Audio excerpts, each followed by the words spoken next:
Who are the real Indians? Were they the ancient city builders of the Indus Valley? The Vedic-speaking Aryans who crossed the mountains? Or the Dravidians who still celebrate Tamil as one of the world's oldest living languages? For over a century, the so-called Aryan-Dravidian divide has shaped India's history books, politics, and identities. But the real story isn't about two groups of people locked in rivalry.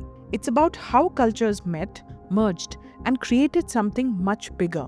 Let's explore how this story began, how colonial powers redefined it, and how it continues to shape India today. Long before the word India existed, the subcontinent was home to human stories so old they blend into myth.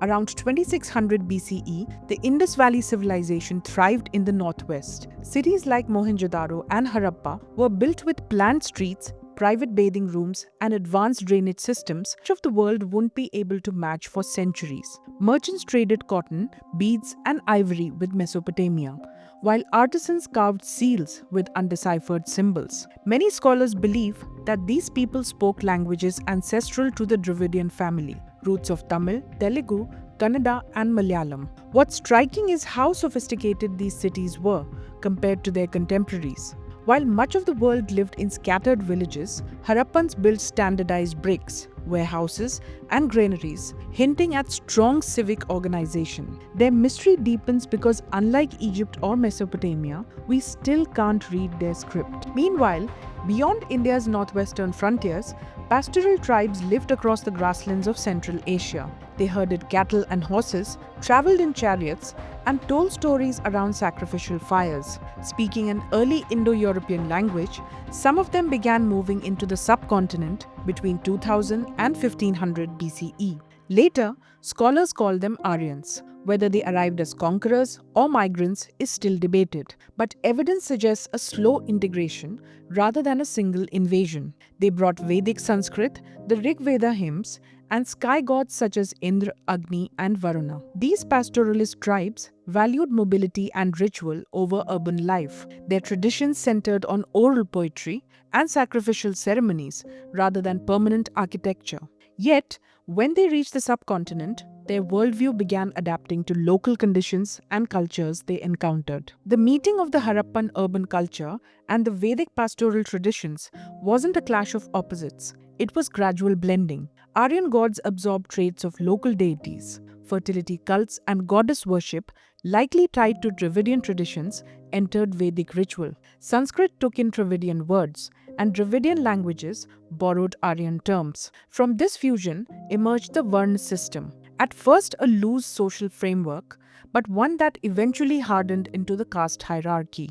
By the Mauryan Empire and the flowering of Tamil Sangam poetry, India was already a mosaic of shared influences. This process of cultural exchange shows that India's diversity is ancient, not modern. Instead of one tradition replacing another, ideas were layered on top of each other, creating hybrid customs. Even today, rituals across India often mix practices from both ancient roots. For centuries, these blended traditions were simply lived reality. The categories Aryan and Dravidian as separate identities did not exist. That changed under British colonial rule. In the 18th and 19th centuries, European scholars, fascinated by Sanskrit's resemblance to Greek and Latin, developed the Aryan migration theory. Max Muller argued that Indo-Aryan speakers had arrived from outside, while Robert Caldwell classified Tamil and related languages as a distinct Dravidian family. Colonial administrators used these ideas politically, framing India as divided into northern Aryans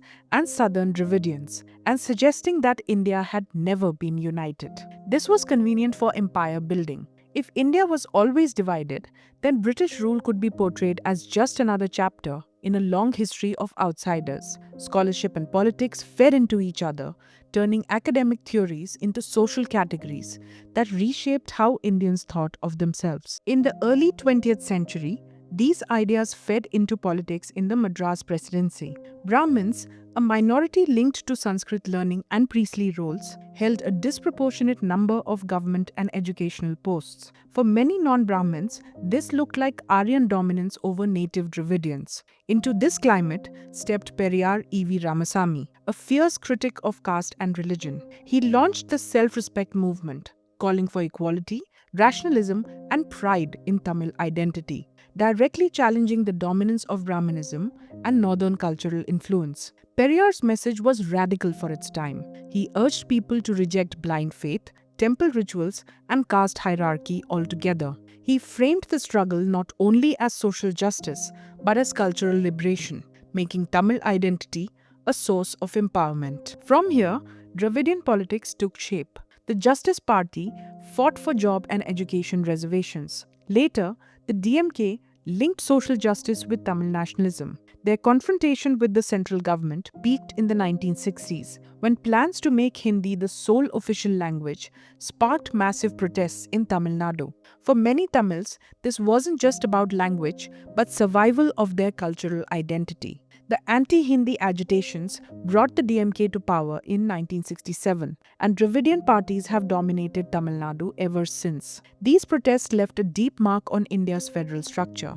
They forced the central government to maintain English alongside Hindi as an official language, reshaping India's linguistic policy. For Tamils, this victory became a cornerstone of political pride. Over the decades, Dravidian-led governments became known for social welfare policies, free school meals, expanded reservations, rural programs, and investment in education. Supporters point to Tamil Nadu's literacy, gender equality, and public health achievements as proof of the model's success. Critics argue that corruption, personality-driven politics, and narrow nationalism have diluted its original reformist spirit. Still, Dravidian parties remain central to Tamil Nadu's politics. What stands out is how durable this political model has been. While parties elsewhere rise and fall, Dravidian parties built a system that has consistently held power for over half a century, shaping Tamil Nadu's identity at every level. Beneath the politics lies a deeper question. Who is the real Indian? Some Tamil nationalists claim that Dravidians are the land's original people, with Aryans pegged as later arrivals. Others argue that both groups are integral to India's shared culture. Modern genetics supports the latter. Almost all Indians today carry mixed ancestry from both ancient lineages.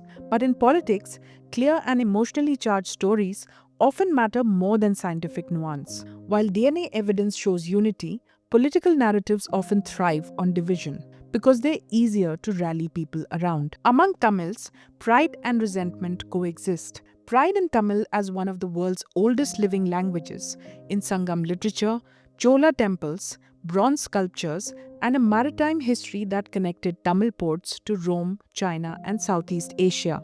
But also resentment that India's national story emphasizes Sanskrit texts and northern legends while sidelining southern epics or the Kaveri Delta's history. Schoolbooks often highlight the Mahabharata more than Sangam poetry, deepening the sense of neglect. This imbalance shapes identity. When national symbols center on the Himalayas or the Ganga, while southern rivers are ignored, it reinforces the idea that Tamil contributions are undervalued in the larger Indian narrative. Yet, in everyday life, these divides blur. In Chennai, Sanskrit chants echo in temples whose walls carry Tamil inscriptions. Carnatic music thrives in both Tamil and Sanskrit. Hindu myths are retold in Tamil films watched nationwide. In Delhi, brides wear Kanchipuram silk from Tamil Nadu, while priests chant mantras in Sanskrit. Aryan and Dravidian strands are so entwined that separating them would be impossible. India's cultural strength lies in disentanglement, not in purity, but in the ability to blend and adapt. The story of Aryans and Dravidians is less about opposition than about exchange, survival, and shared transformation. Thank you for watching this video. If you enjoyed it, please give it a like, share it with a friend, and hit subscribe so you don't miss the next one. And until the next time we meet, stay curious, stay unaligned.